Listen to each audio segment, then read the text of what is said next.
It is Sunday, October 18th, 2015, Eastern Standard Time in America. My name is Grantham Taylor Hughes. For my show, The Grantham Taylor Hughes Show, with my guest host each week, Gabriella Foster. Hi, Gabriella. How are you? I'm doing quite well. How about yourself, Grant? I'm just fine. Well, that's good to hear. Do you have a joke to begin with? Yeah, that was a joke. See, that I'm just fine. But that's not true. Oh. I am fine. But I laughed afterwards, and we wonder why. Well, the comedic flair. You see what I mean? Well, here's the joke. Here's the joke. You said you were just fine, and I say I thought you were Grant. Oh, well done. I missed that. The punny. But I wouldn't take it for granted. Not at all. Oh, we would never do that. Well, and nor should anyone else. Well, I grant you that. So. Yes. Well, thank you, and I will grant you something else. I have a question for you. I know we've talked about this. I do. I'm on a quest. I'm on a quest. Don't take that quest for granted. Can you grant me a quest? Yes, I can grant you a quest. We're all granted out. I know we've talked about this before because, of course, this is one of the platforms of the show. It has to do with one of the platforms. So you've talked before about the 1930 Geneva Convention that declared bankruptcy, haven't you, right? Yes, I have. What?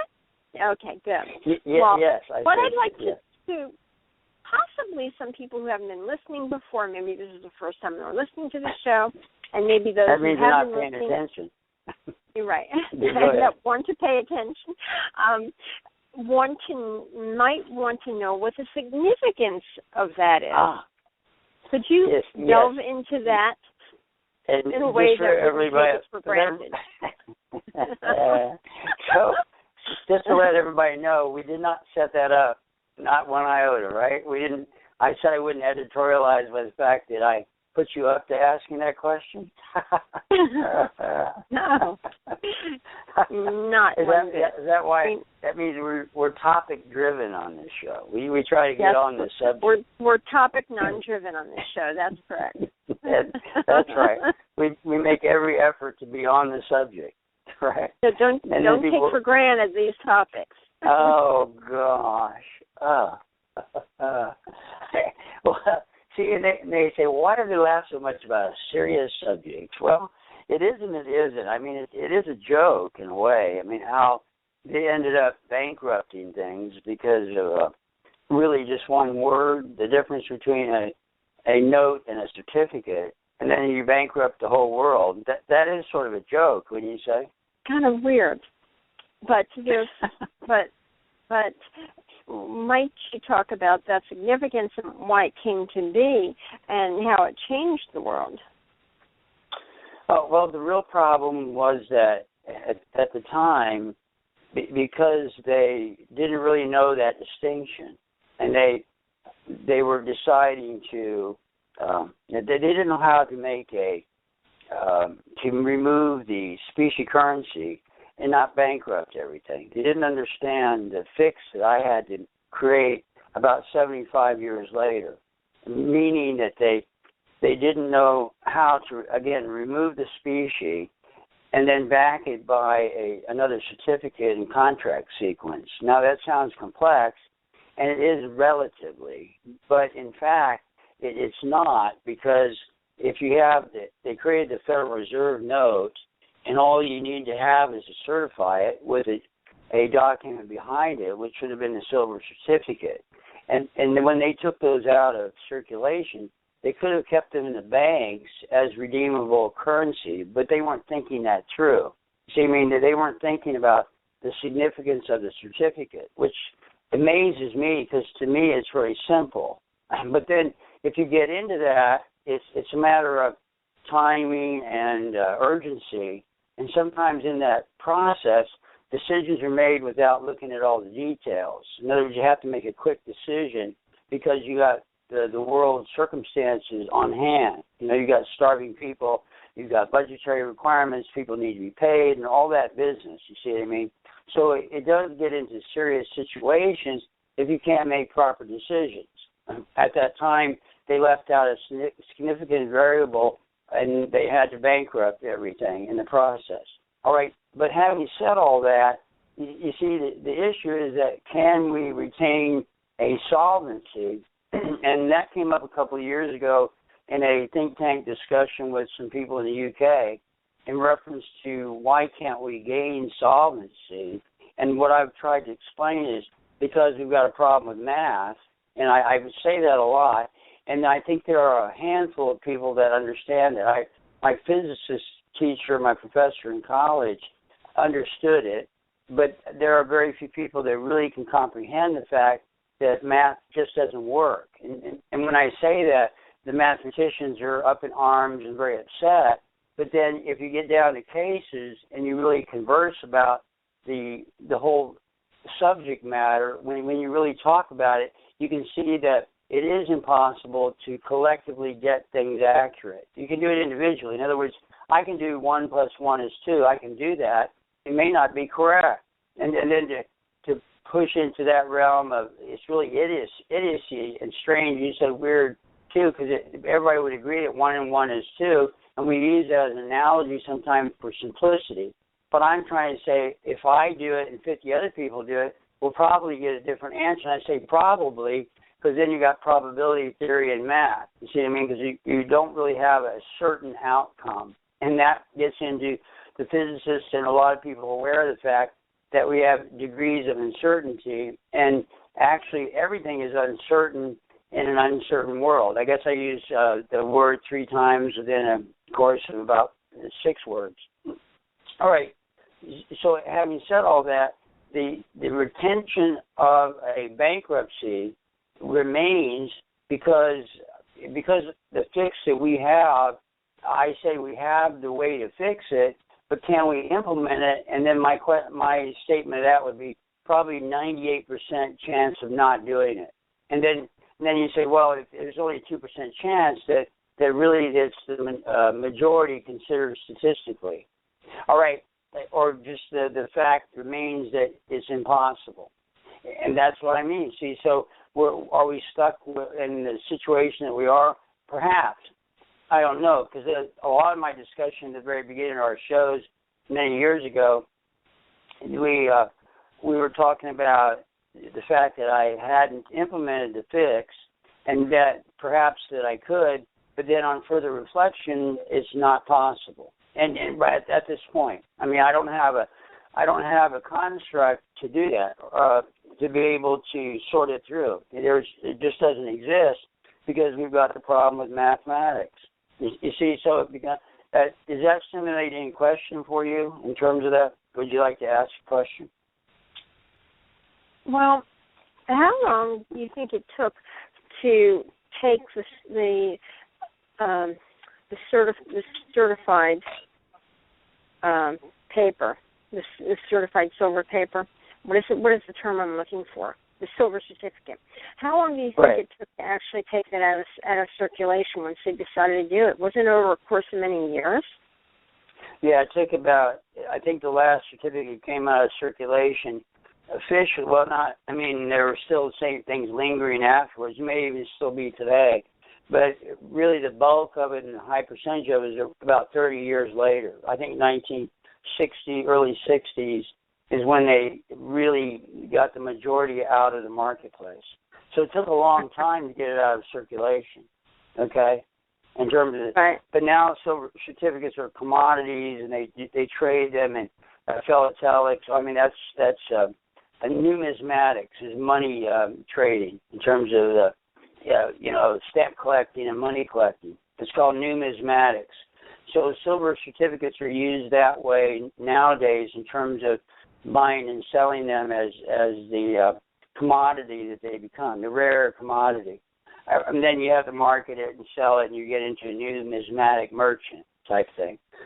Therefore, it's not a medium of exchange any longer. You can't really use it as a medium, but then people can refute that. I have a silver certificate, and I bought a hot dog at Coney Island the other day. Well, okay, fine. Isolated cases. I mean, there's always a relative case that comes up.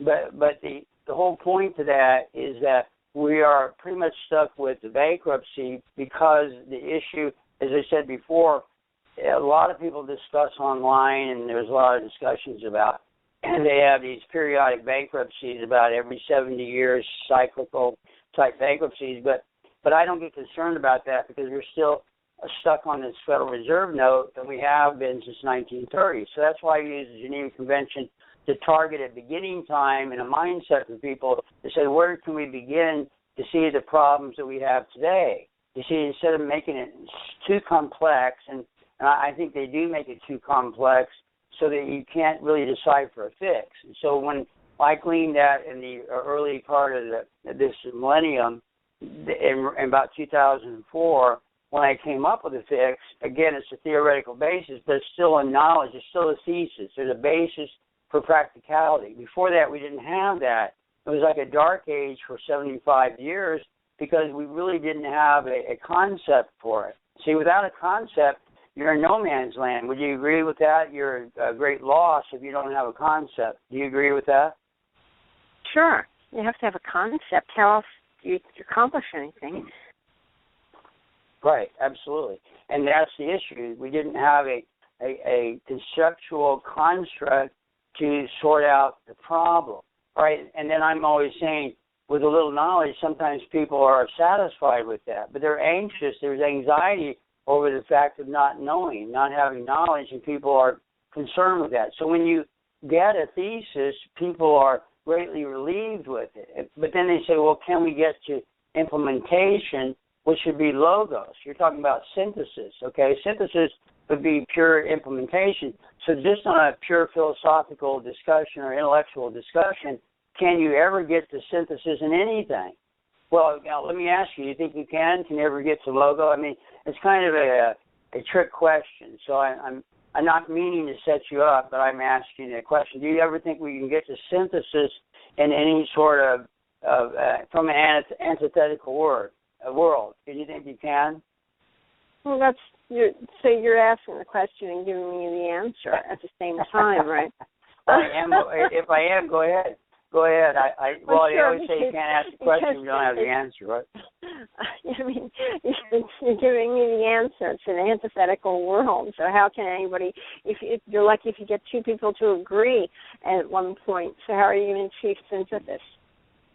Well, but they say, as I said a minute ago, they say that if you're on a quest, you have to, if you ask a question, you have an answer. I said, well, the reason is because if you're on a quest, you better have a sword in your scabbard as you're going through, right? So the answer means and sword to cut the quest. All right, you may not cut your own quest, so you're going to ask the question of somebody else to cut it. See what I mean? In terms of answering the question. So that whole basic fundamental part of the whole idea of gathering knowledge, gather ye rosebuds, and that whole idea that once you have it, it smells so sweet. Sorry, Shakespeare, I stole your line and reinvented it. And therefore, see, we're really stuck with the Federal Reserve note. And then people don't really seem to care because it has purchasing power. See, it has purchasing power. And then they always say to me, why do you bother with the discussion and what have you? I say, I bother with it because it's a truth, all right? And what we have right now are people not paying attention to the truth, and we're utilizing a system, a bankrupted system, and I'm putting people on notice and saying, look, do you realize what's going on here? It could have detrimental consequences in the future. But I'm saying could have. I'm not saying it is. I'm saying maybe, probably, could be.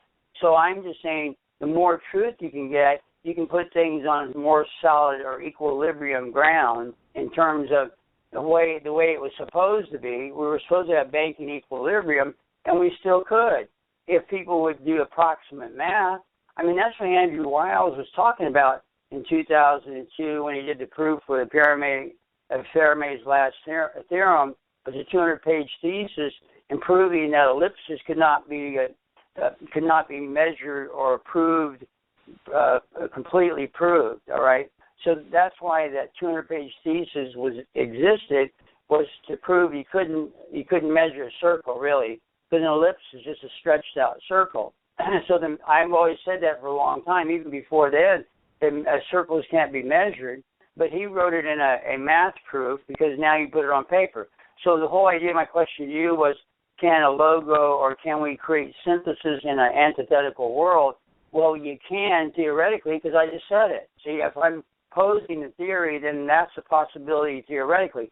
But in practice, as I'm saying, you have theory, law, and practice.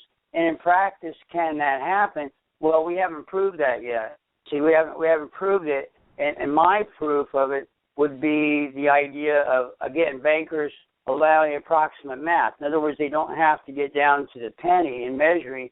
You allow those pennies to be off by whatever it takes, you see. And then there's an argument they're trying to discontinue the penny, whether fictitious or nonfiction in the past. Well, I mean, because you really don't use them. Everybody puts them in jars and what have you. But according to the math issue, we don't allow approximate mathematics because bank accounts measure to the penny. See, and that's a huge, gigantic mistake because we find that we're going to be bankrupted cyclically if you do that. And that's why they talk about those 70-year bankruptcies, because it takes that long to realize that all the bank accounts are not being balanced. You don't balance your account, see, because it really isn't possible when you measure as a group. And that's what I'm trying to say.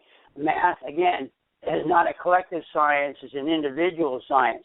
Individually, it works precisely because you can write down the equations, you can write down the numbers, and you can show, like I said, 1 + 1 = 2. You can write that down and see it, all right? But if somebody puts 1 + 1 = 3, and now you've got an argument against that equation. It's an equation, you see? And that might sound weird and strange, but that's the fact of it. You're talking about the denotation of the way it is. You can see it. You can prove that it's there. You can point to it. People can repeat it. You see, you can say it when you write it down. That's why you have contracts law. Other people can see it. But then what are we doing with that? We're interpreting. See, we're not really getting that completely together in terms of getting enlightenment on it. We're not getting the big aha. Yeah, I really recognize and know what I'm talking about.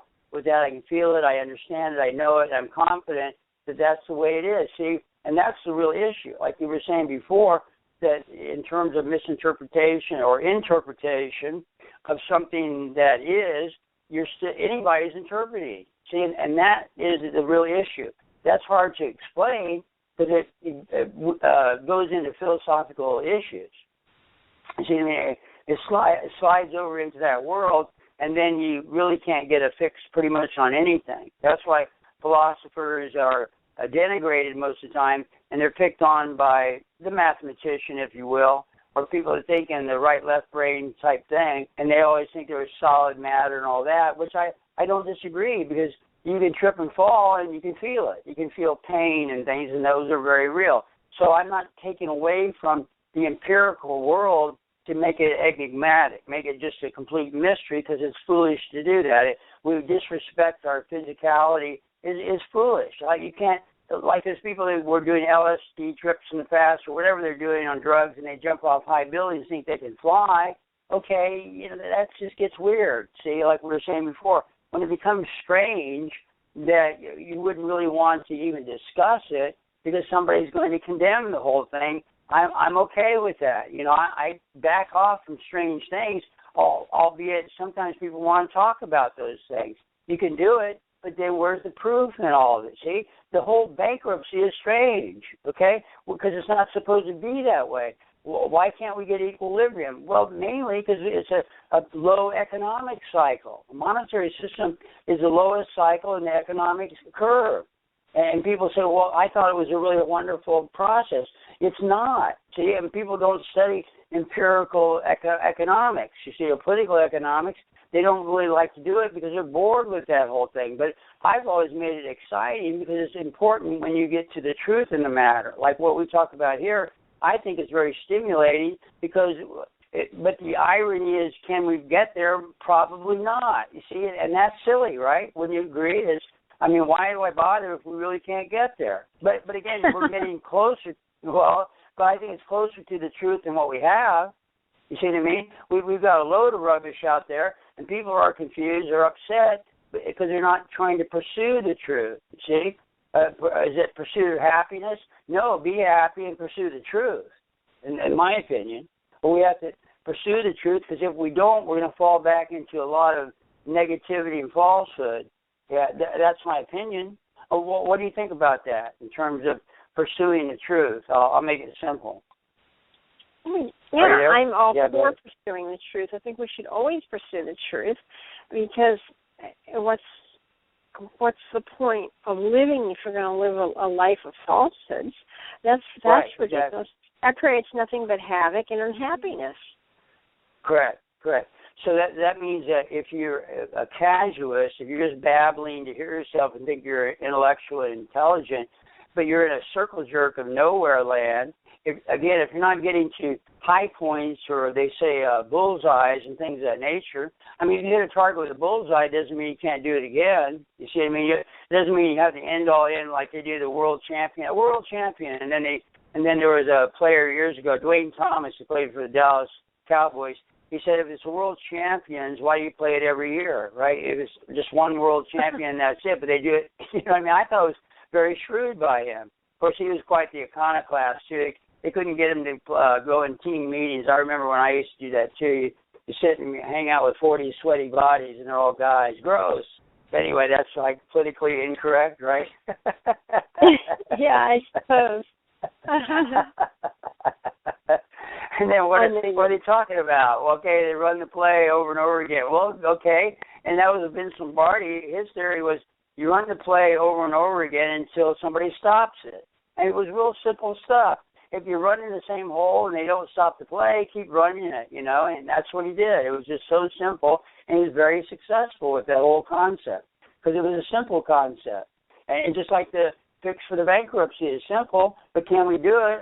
Again, we've got problems. We've got issues in terms of collective entities that won't capitulate to the truth, that they're still dealing in falsehood, theoretical falsehood, and that's why we're in the world the way that it is, because they're not contending for pursuance of the truth. You see what I mean? They want to stick on a certain falsehood, and then they're stuck. They're stuck in a falsehood, and somebody's trying to say, look, can't you understand the premise is wrong? You know, can't you take that and discuss this idea and with further details? See, they leave out the details because everybody's in a rush. It's a timing thing. Like school, they rush you in school, they rush you during the day. You're going to do really lengthy post-grad work of any length and detail, and then even some of that leaves out things, see? So where's the subject in terms of I'm always saying the recommendabus, the last say and whatnot, is a man that can give a lot of details and a lot of information, so he's got to have a decent vocabulary to do that, because now you're defining things and redefining things and making it look a clearer image, if you will. And then you've got the philosopher that says, well, what about the image? If it's or the Eastern religionists, if you will, and not only them, they would say, well, it's just a big void. Okay, what are we doing then? If it's just like I said earlier, if we're getting to nothing and uncertainty, then what's the point of it, see? And that's what I mean. And they have the regression therapy say life is worthless and meaningless, but we make the meaning. I'm saying time out, you know. I mean, that's pretty existential. You know. And then I was saying earlier this morning on my morning meeting, I said that essentially I'm an existentialist, but I believe in the supreme deity. Just for a qualification, that because most of them are atheists, right? So I'm always steering away from that.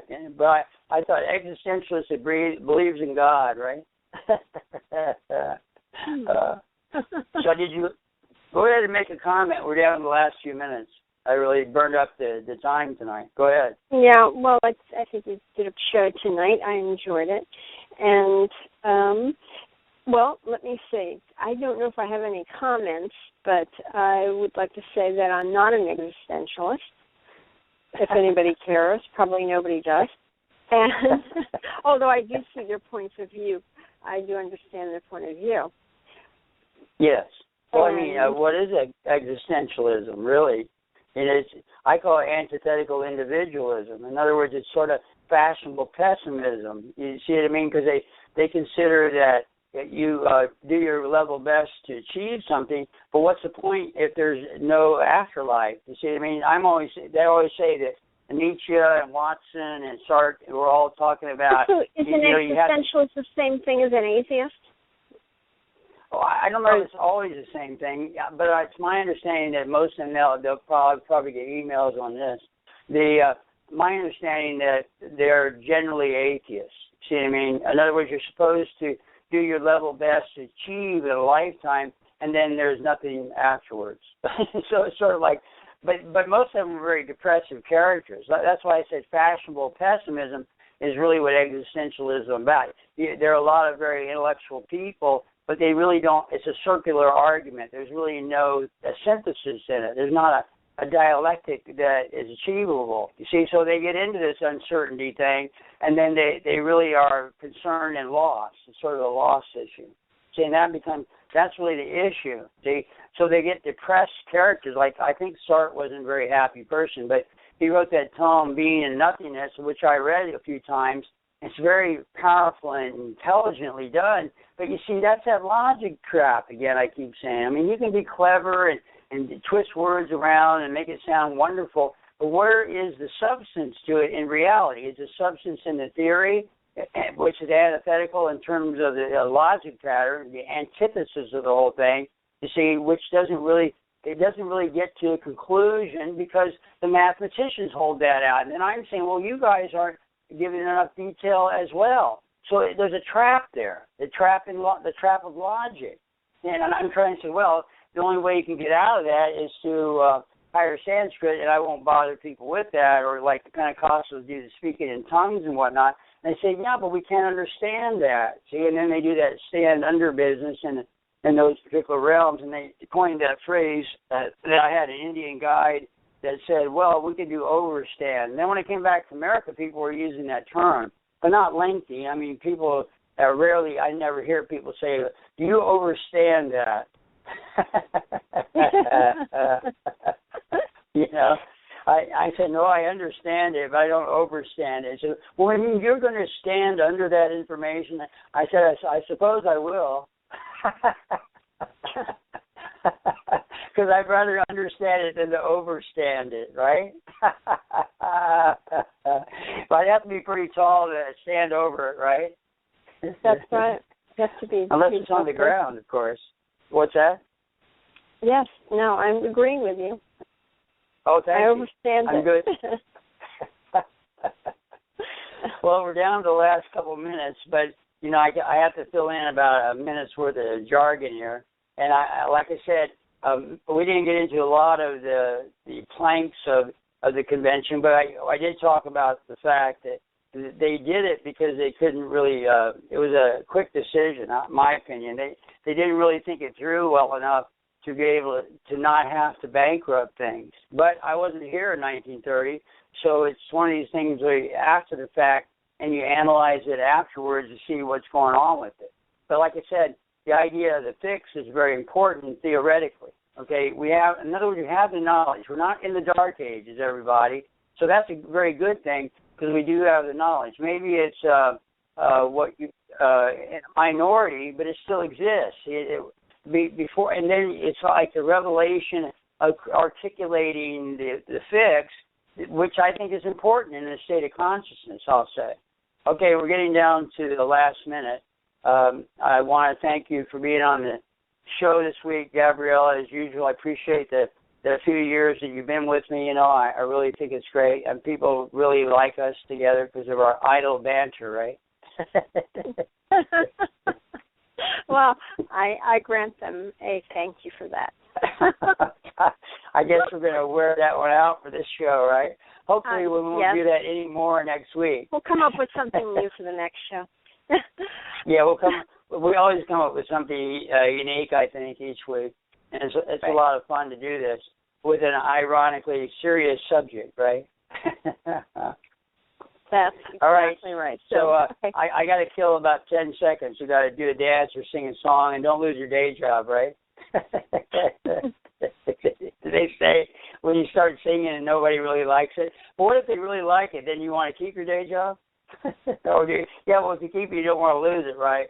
So that means if you quit your job, then you could be a lounge singer, right? Or you could just lounge around. This is Grantham Taylor Hughes for my show, the Grantham Gabriella Show. See you next week. Have a great week, and goodbye for now.